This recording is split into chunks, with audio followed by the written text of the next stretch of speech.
একটি ঘরের ছাদ যেমনি ভাবে আমাদেরকে সুরক্ষা দিয়ে থাকে, ঠিক তেমনি ভাবে 7টি মজবুত আকাশ আমাদেরকে সুরক্ষা দিচ্ছে। আসসালামু আলাইকুম ওয়া রাহমাতুল্লাহি ওয়া বারাকাতুহু। আলহামদুলিল্লাহি রাব্বিল আলামিন ওয়াসসালাতু ওয়াসসালামু আলা সাইয়্যিদিনা মুহাম্মদ ওয়া আলা আলিহি ওয়া আসহাবিহি আজমাইন। প্রশংসা আল্লাহ সুবহানাহু ওয়া তাআলার জন্য, শান্তি অবতীর্ণ হোক জনাবে মুহাম্মদুর রাসূলুল্লাহ সাল্লাল্লাহু আলাইহি ওয়াসাল্লামের প্রতি। আল্লাহ সুবহানাহু ওয়া তাআলা অসংখ্য নিয়ামত আমাদেরকে দিয়েছেন, যে সমস্ত নিয়ামতের কথা আমরা ভুলে যাই। আল্লাহ সুবহানাহু ওয়া তাআলা পবিত্র কোরআনুল কারীমের সূরাতুন নাবার 10 থেকে 13 নম্বর আয়াতে বলছেন, ওয়াজআলনাল লাইলা লিবাসা, আমি রাত্রিকে করেছি পোশাক। অর্থাৎ লিবাসা শব্দের অর্থ হচ্ছে পোশাক, যা লজ্জা নিবারণ করে।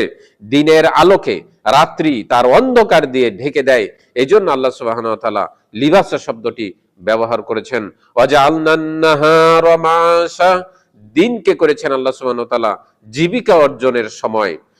রাত্রির নিদ্রা শেষে পশু প্রাণী এবং মানুষ তারা জীবিকা অর্জনের জন্য বের হয়ে যায়।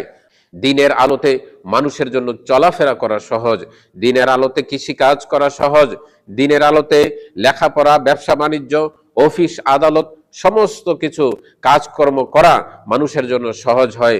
এর জন্য এই দিনকে উপযুক্ত সময় করা হয়েছে জীবিকা অর্জনের জন্য। তাই সময়ের সঠিক ব্যবহার করতে হবে, হালাল রুজি তালাশ করতে হবে। তোমাদের মাথার উপরে 7টি মজবুত আকাশ সৃষ্টি করেছি।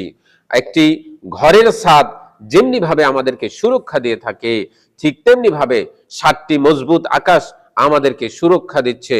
ওয়াজআলনা সিরাজা ওয়াহাজা, আল্লাহ সুবহানাহু ওয়া তাআলা বলছেন, তোমাদের জন্য সৃষ্টি করেছি কিরণময় প্রদীপ। অর্থাৎ সূর্যকে বোঝানো হয়েছে। সূর্য নিজে নিজে আলো দিতে পারে। সূর্যকে এমন ভাবে তৈরি করা হয়েছে, সূর্যের মাধ্যমে দিন এবং রাত্রির পরিবর্তন ঘটে, সূর্যের মাধ্যমে গাছপালা জন্মায়, সূর্যের মাধ্যমে আবহাওয়া এবং জলবায়ু নিয়ন্ত্রণ হয়, সূর্যের মাধ্যমে মানুষের জীবিকা অর্জন সহজ হয়ে থাকে। সূর্য ছাড়া পৃথিবীতে বেঁচে থাকা অসম্ভব ছিল। সূর্যকে আল্লাহ সুবহানাহু ওয়া তাআলা এমন একটি স্থানে রেখেছেন, যদি বেশি কাছে থাকতো তাহলে সমস্ত কিছু পুড়ে যেত, যদি বেশি দূরে হতো তাহলে সমস্ত কিছু বরফে জমে যেত।